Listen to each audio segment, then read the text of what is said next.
ایک بڑی پیاری حدیث سامنے آ گئی ہے، وقت بڑا ہی نازک ہو گیا. چلو ساتھی کو دو اور آ جان گے کی ہویا. سبحان اللہ سبحان اللہ سبحان اللہ. رسول اللہ تشریف فرما سن نال مومنہ دی ماں عائشہ میں بیٹھے سن. رات کے بعد ذرا کھلی جگہ تے ان کے آسمان تے نگاہ پہ ستارے پہ چمک دینے لگے گا. جی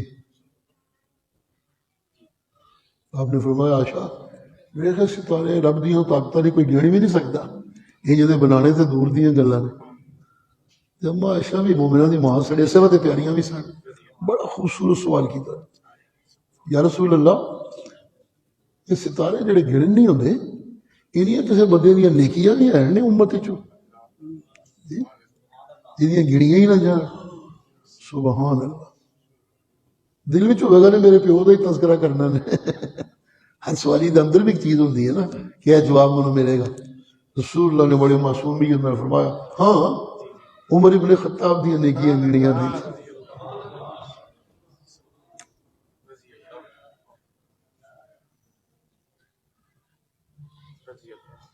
ایسے انسان ہی سن بنانے والے لیکن خوش قسمت بنائے ہیں. ایک ایک بول نال فرشوں تو عرشوں تے پہنچتے ہیں. فرش و عرش دے فاصلے مٹتے جاندے نے پیروں دے قداں دے سامنے. سبحان اللہ. اما نے پھر سوال کر دیتا یا رسول اللہ تو پھر میرے باپ ابو بکر دیا نیکیوں کا کی حساب ہے. آپ نے فرمایا عمر ابن خطاب دے متعلق تے نہیں گل کیتی جا سکتی ہے کہ وہ گیڑیاں نہیں جا سکتیاں پر تیرے پیو دیاں تے گلاں ہی وکھریاں نے.